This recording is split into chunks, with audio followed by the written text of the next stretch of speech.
Chapter 38. At the Back of the North Wind.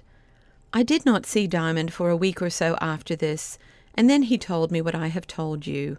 I should have been astonished at his being able even to report such conversations as he said he had had with North Wind, had I not known already that some children are profound in metaphysics.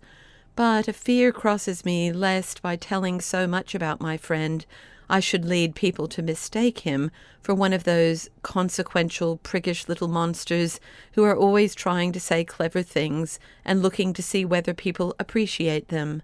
When a child like that dies, instead of having a silly book written about him, he should be stuffed like one of those awful big-headed fishes you see in museums.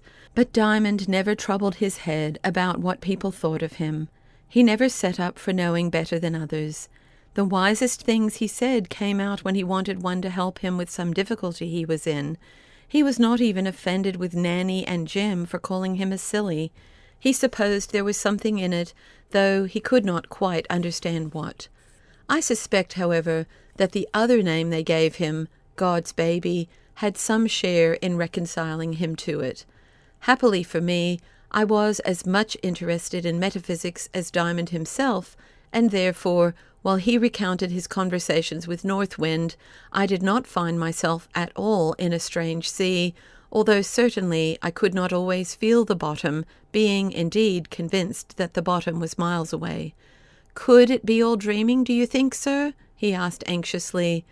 "I daren't say, Diamond," I answered, "but at least there is one thing you may be sure of, that there is a still better love than that of the wonderful being you call North Wind. Even if she be a dream, the dream of such a beautiful creature could not come to you by chance." "Yes, I know," returned Diamond, "I know."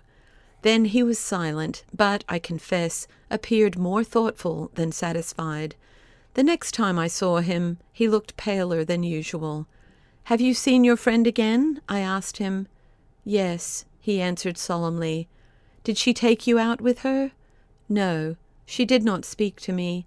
I woke all at once, as I generally do when I am going to see her, and there she was against the door into the big room, sitting just as I saw her sit on her own doorstep, as white as snow, and her eyes as blue as the heart of an iceberg.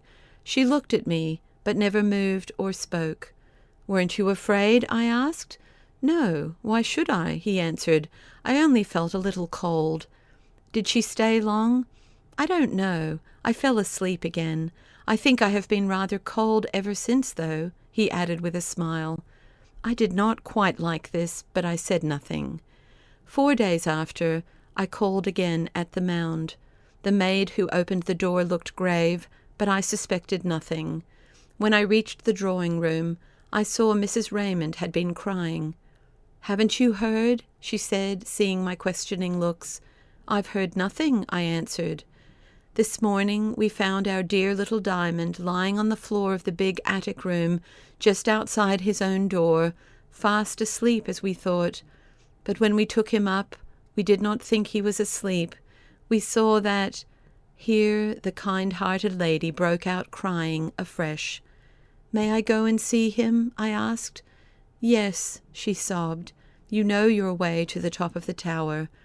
I walked up the winding stair and entered his room.